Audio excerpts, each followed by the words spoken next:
This is a prime example of what I was showing you earlier. This all around me is snowgrass, the predominant species right throughout the Alps. Now, left ungrazed, it reaches a maturity like this by mid-January, or early mid-January even. And then it's in this senescent or dead stage for the rest of the summer, right through the high fire danger season. This is a huge fuel. How do we eliminate it? As I say before, there is only one way we can eliminate this, and that's by grazing.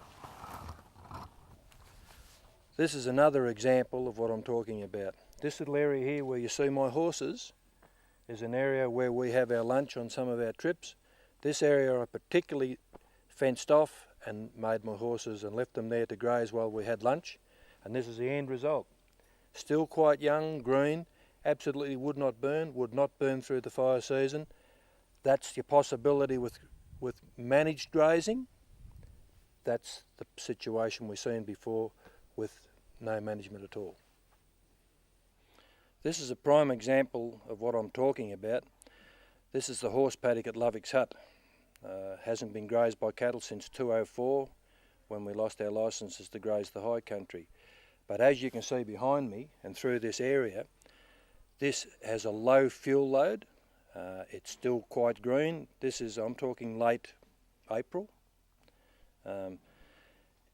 It's past its growing stage, it's quite young, it's quite green, and it will not burn. It's now past the fire danger period, and this is because it's been grazed down. It's not damaged, but it has got a very low fuel load.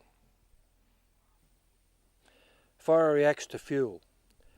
Minimal fuel, minimal fire. Cool fire. This country loves cool fire. It thrives on it.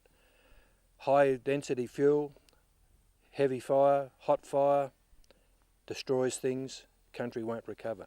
There is a choice.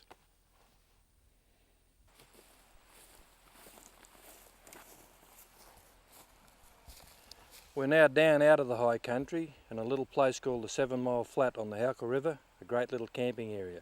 But as you can see behind me, heavy fuel load, extremely dangerous all through the summer with up to 3,000 campers through here.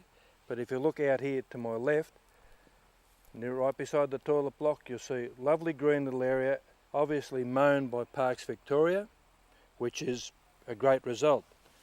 One problem, you can't mow 500,000 to 1 million hectares in the high country. You've got to reduce the fuel by other means.